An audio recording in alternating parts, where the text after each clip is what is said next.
आइए श्री भक्तमाल जी के माध्यम से श्री अक्रूर जी की कथा सुनते हैं। श्री अक्रूर जी का जन्म यदुवंश में ही हुआ था। ये कुटुंब के नाते से वासुदेव जी के भाई लगते थे। इनके पिता का नाम स्वफल था। ये कंस के दरबार के एक दरबारी थे। कंस के अत्याचारों से पीड़ित होकर बहुत से यदुवंशी इधर उधर भाग गए थे, किंतु ये जिस किसी प्रकार कंस के दरबार में ही पड़े हुए थे। जब अनेक उपाय करके भी कंस भगवान को नहीं मरवा सका, तब उसने एक चाल चली। उसने एक धनुष यज्ञ रचा और उसमें मल्लों के द्वारा मरवा डालने के लिए गोकुल से गोप ग्वालों के सहित श्री कृष्ण बलराम को बुलवाया। उन्हें आदरपूर्वक लाने के लिए अक्रूर जी को भेजा गया। कंस की आज्ञा पाकर अक्रूर जी की प्रसन्नता का ठिकाना नहीं रहा। वे भगवान के दर्शन के लिए बड़े उत्कंठित थे।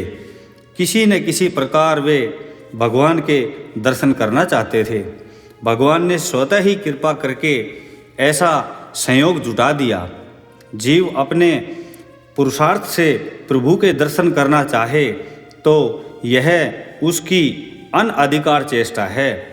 कोटि जन्म में भी उतनी पवित्रता, वैसी योग्यता जीव प्राप्त नहीं कर सकता कि जिससे वह परात्पर प्रभु के सामने पुरुषार्थ के बल पर पहुंच सके।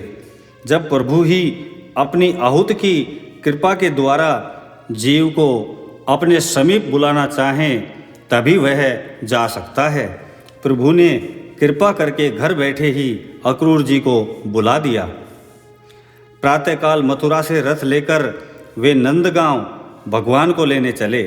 रास्ते में अनेक प्रकार के मनोरथ करते जाते थे। सोचते थे, आहा, उन पीताम्बरधारी बनवारी को मैं इन्हीं चक्षुओं से देखूंगा। उनके सुंदर मुखारविंद को घुंघराली काली काली अलकावली से युक्त सुकपोलों को निहारूंगा। वे जब मुझे अपने सुकोमल कर कमलों से स्पर्श करेंगे, उस समय मेरे समस्त शरीर में बिजली सी दौड़ जाएगी। वे मुझसे हंस हंस कर बातें करेंगे, मुझे पास बिठाएंगे, बार बार प्रेम पूर्वक चाचा चाचा कहेंगे। मेरे लिए वह कितने सुख की स्थिति होगी। इस प्रकार भांति भांति की कल्पनाएं करते हुए वे वृंदावन के समीप पहुँचे। वहाँ उन्होंने वज्र, अंकुश, यव, ध्वजा आदि चिन्हों से विभूषित श्याम सुंदर के चरण चिन्हों को देखा। बस फिर क्या था, वे उन घनश्याम के चरण चिन्हों को देखते ही रथ से कूद पड़े और उनकी वंदना करके उस धूलि में लौटने लगे। उन्हें उस धूलि में लौटने में कितना सुख मिल रहा था, यह कहने की बात नहीं है। जैसे तैसे व्रज पहुँचे। सर्वप्रथम बलदेव जी के साथ श्याम सुंदर ही उन्हें मिले। उन्हें छाती से लगाया, घर ले गए, कुशल पूछी, आतिथ्य किया और सब समाचार जाने। दूसरे दिन रथ पर चढ़कर अक्रूर के साथ श्याम सुंदर और बलराम मथुरा चले। गोपियों ने उनका रथ घेर लिया। बड़ी कठिनता से वे आगे बढ़ सके। थोड़ी दूर चलकर यमुना के किनारे अक्रूर जी नित्य कर्म करने ठहरे। स्नान करने के लिए ज्यों ही उन्होंने डुबकी लगाई कि भीतर चतुर्भुज श्री श्याम सुंदर दिखाई दिए। घबराकर ऊपर आए तो दोनों भाइयों को रथ पर बैठे देखा। फिर डुबकी लगाई तो फिर वही मूर्ति जल के भीतर दिखाई दी। अक्रूर जी को ज्ञान हो गया कि जल में, स्थल में, शून्य में कोई भी ऐसा स्थान नहीं जहाँ श्याम सुंदर विराजमान न हों। भगवान उन्हें देखकर हंस पड़े। वे भी प्रणाम करके रथ पर बैठ गए।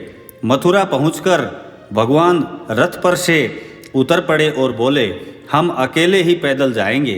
अक्रूर जी ने बहुत प्रार्थना की, आप रथ पर पहले मेरे घर पधारें, तब कहीं अन्यत्र जाएं।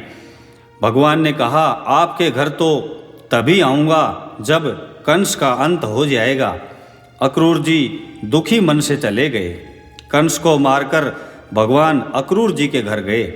अब अक्रूर जी के आनंद का क्या ठिकाना। जिनके दर्शन के लिए योगेंद्र मुनिंद्र हजारों लाखों वर्ष तपस्या करते हैं, वे स्वतः ही बिना प्रयास के घर पर पधार गए। अक्रूर जी ने उनकी विधिवत पूजा की और कोई आज्ञा चाही। भगवान ने अक्रूर जी को अपना अंतरंग सुहृदय समझकर आज्ञा दी कि हस्तिनापुर में जाकर हमारी बुआ के लड़के पांडवों के समाचार ले आओ। हमने सुना है धृतराष्ट्र उन्हें दुख देता है। भगवान की आज्ञा पाकर अक्रूर जी हस्तिनापुर गए और धृतराष्ट्र को सब प्रकार से समझाकर और पांडवों के समाचार लेकर लौट आए। भगवान जब मथुरापुरी को त्याग कर द्वारका पधारे, तब अक्रूर जी भी उनके साथ ही गए। अक्रूर जी इतने पुण्यशील थे कि वे जहाँ रहते वहाँ खूब वर्षा होती, अकाल नहीं पड़ता, किसी प्रकार का कष्ट और महामारी आदि उपद्रव नहीं होते। एक बार वे जब किसी कारणवश द्वारका से चले गए थे, तब द्वारका में दैविक और भौतिक सुखों से प्रजा को बड़ा भारी मानसिक और शारीरिक कष्ट सहना पड़ा। आखिर भगवान ने उनको ढूंढवाकर वापस बुलवाया। ये संबंध में भगवान श्री कृष्ण के चाचा होने पर भी उनके सच्चे भक्त थे। अंत में भगवान के साथ ही वे परम धाम को पधारे।